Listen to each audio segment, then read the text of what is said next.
আসসালামু আলাইকুম। আমি মোহাম্মদ আরাফাত, পড়াশোনা করতেছি বাংলাদেশ কৃষি বিশ্ববিদ্যালয়ের এগ্রিকালচার ফ্যাকাল্টিতে।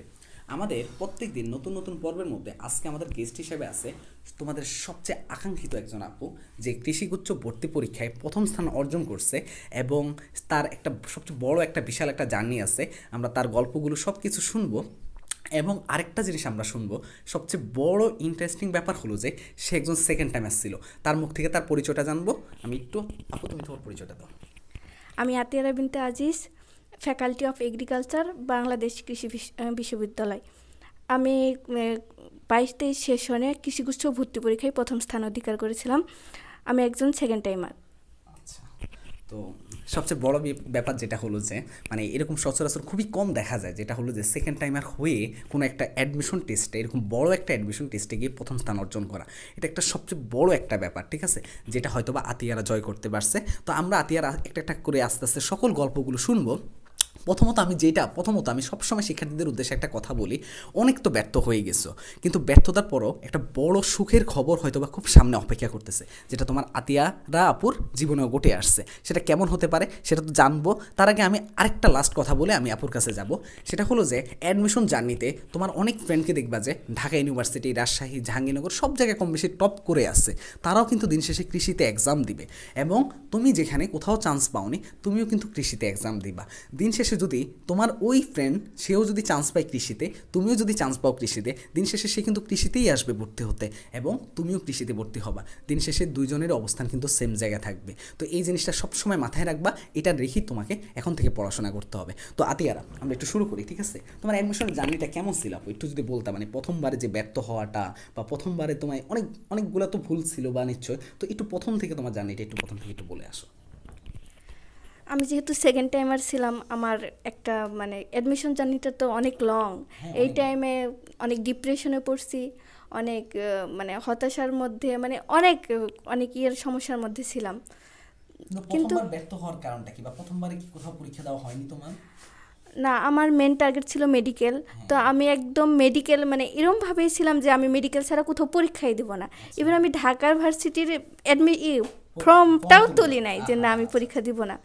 তো একটু ফ্যামিলি প্রবলেমের জন্য আর আমার আমার প্রিপারেশনে একটু ঘাটতি ছিল, যার জন্য আমি ফার্স্ট টাইমে মেডিকেলে আর হয়নি।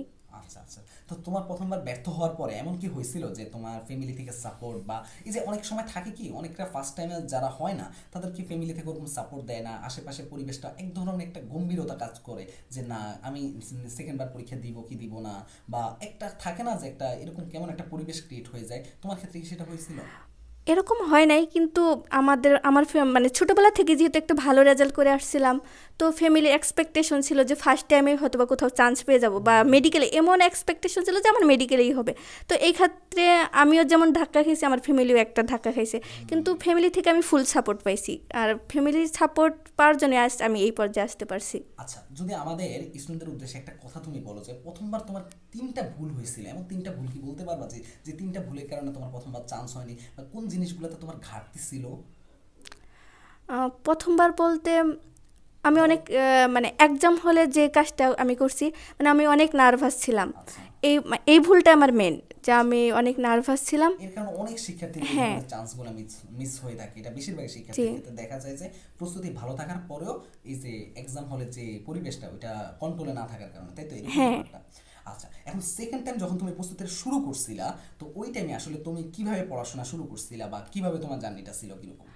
সেকেন্ড টাইমে তো আমি আবার মেডিকেলের জন্য চেষ্টা করছি। মেডিকেল যখন হয় নাই, তখন আহ, আমিও দেশের বাইরে চলে যেতে চাইছি, কিন্তু আমার আম্মু বলছে যে একটা কোথাও চান্স পাও, তারপরে দেখাই দাও যে তুমি পারবা, এরকম একটা আম্মু আমার কথা বলছিল। তো এই কথাটা মাথায় রেখে আমি ভাবলাম যে না, আমার একটা কিছু একটা করার লাগবে।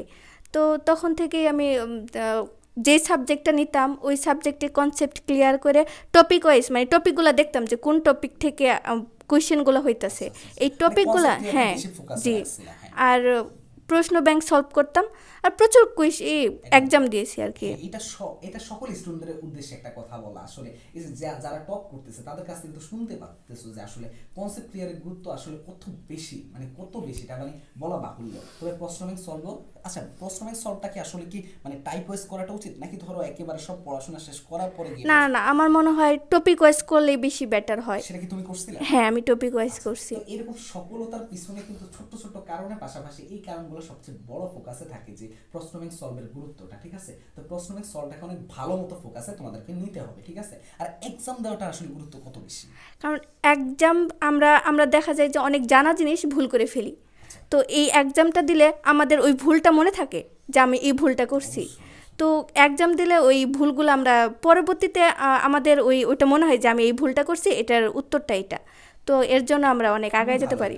খুবই ভালো একটা পয়েন্ট যে এক্সাম বেশি দিলে যেটা হয় যে অনেক ধরনের ভুলগুলো তোমরা পাও এবং সেই ভুলগুলো থেকে পরীক্ষার হলে গিয়ে কখনো এই জিনিসটা ভুল হয় না। তার মানে কি এক্সাম যত বেশি দিবা তত নিজের ভুলগুলো বের হবে এবং পরীক্ষা একটা ভালো রেজাল্ট করতে পারবে, তাই তো? এখন আমাকে বলো আতিয়ারা, যে তুমি তো হলে আসছো, ক্যাম্পাসে আসছো, এবং ক্যাম্পাসে আশেপাশে তোমার অনেক ফ্রেন্ডকে দেখো যারা বিভিন্ন বিশ্ববিদ্যালয়, ঢাকা ইউনিভার্সিটি, আবার অনেকে আছে আমাদের ক্যাম্পাসের মধ্যে বুয়েটের লাস্টের ইউআরপি এগুলো সেরে আসছে, লাস্টের মেডিকেলগুলোতে না কি এখানে পড়তেছে, ডেন্টালে না কি এখানে পড়তেছে, তারপর ঢাকা ইউনিভার্সিটি, রাজশাহী, সিকেরুয়েট, বুটেক্স, সাস্ট সব জায়গা থেকে এখানে আসা, আর তুমি কোথাও না চান্স পেতে পেতে পেতে পেতে এখন কৃষিতে প্রথম, এই জিনিসটা অনুভূতি কেমন?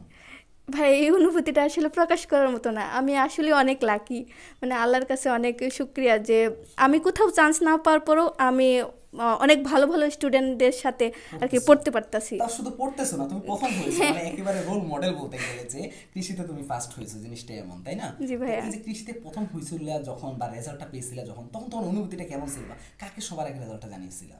আমার আম্মুকে।